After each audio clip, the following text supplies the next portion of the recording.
Assalamu alaikum student of class 8th. I am here Miss Razia Babardar with the first chapter, that is a shot in the dark. Students, take out your books, page number 6. I'll do the reading for you. Okay, listen to me very carefully. Page number 6. Philip Slatherby settled himself down in an almost empty railway carriage, with the pleasant feeling of starting off an agreeable and profitable trip. He was born for Brill Manor, the country residence of his acquaintance, Mrs. Salpton Jago. Honoria Salpton Jago was a person of some social importance in London and of considerable importance and influence in the country of Yorkshire. The country of Yorkshire was an immediate personal interest to Philip Slatherby. It was held for the government in the present parliament by a gentleman who did not intend to seek re-election, and Slatherby was under serious consideration by the party manager as his possible successor. The Salpton Jago influence was not an atom which could be left out of consideration, and Philip Slatherby had been delighted, and meeting Honoria could be left out of consideration, and Philip Slatherby had been delighted at meeting Honoria at a small and a friendly luncheon party, still more gratified when she had asked him down to her country house for the following Friday to Tuesday. He was obviously an approval, and he could secure the goodwill of his hostess. He might count on the nomination as an assured thing. If he failed to find favor in her eyes, well, the social ladder would probably cool off in her early enthusiasm for him. Page number 7. Among the passengers dotted about on the platform, awaiting their respective trains, Slatherby spotted a club acquaintance and beckoned him up to the carriage window for a chat. "Oh, you are staying with Mrs. Salpton Jago for the week, and are you? I expect you will have a good time. She has the reputation of being an excellent hostess. She'll be useful to you too. If that parliamentary project, who you are. Goodbye." Slatherby waved goodbye to his friend, pulled up the window, and turned his attention to the magazine lying on his lap. He had scarcely glanced at a couple of pages. However, when a magazine lying on his lap, he had smooth curves caused him to glance hastily at the only other occupant of the carriage.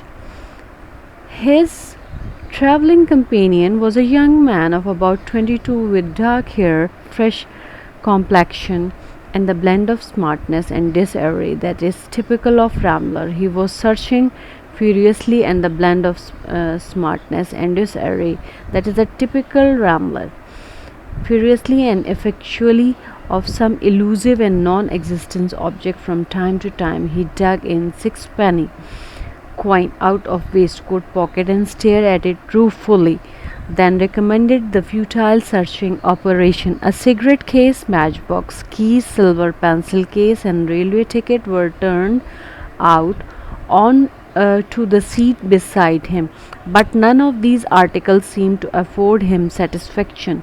He cursed again, rather louder than before. The vigorous pantomime didn't draw forth any remark from Slatherby, who resumed his scrutiny of the magazine. "I say," exclaimed a young voice presently, "didn't I hear you say you are going down to stay with Mrs. Salpton Jago at Brill Manor? What a coincidence! My mother, you know, I am coming there on Monday evening, so we shall meet. I am quite a stranger, haven't seen mother for 6 months at least. I was away yachting last time she was in town. I'm Bertie, the second son. You know, I say it's an awfully lucky coincidence that I should run across sometime who knows my mother just at the particular moment. I have done an awfully awkward thing. You have lost something, haven't you? Said Slatherby.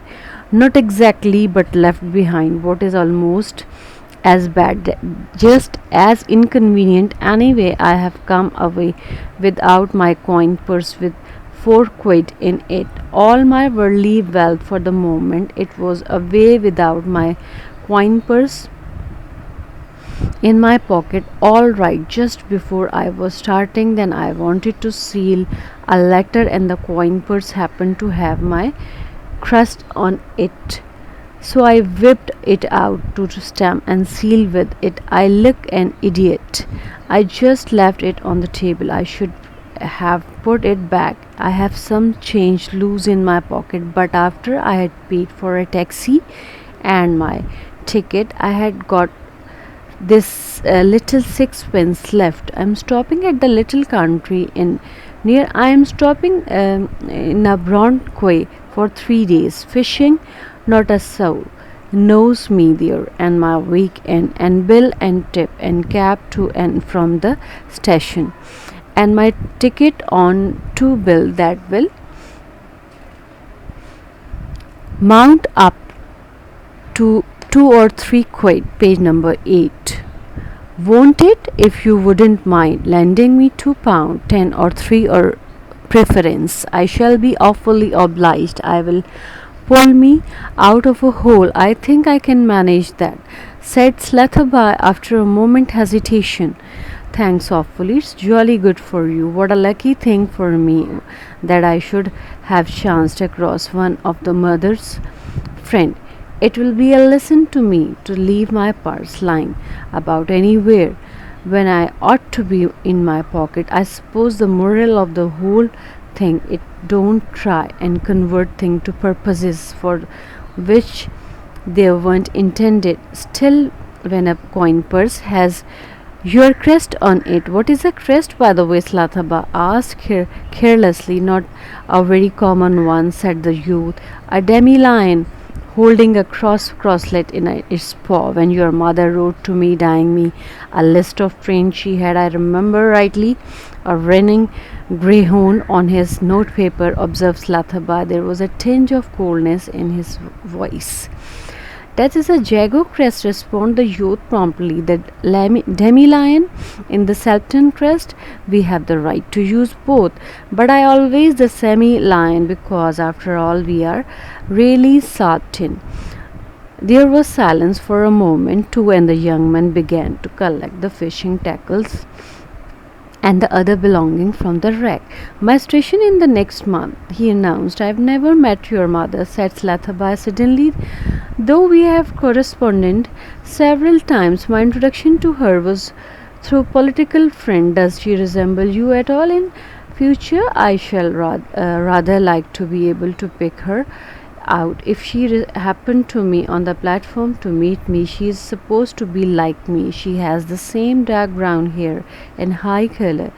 It run in her family. I say, that is where I get out.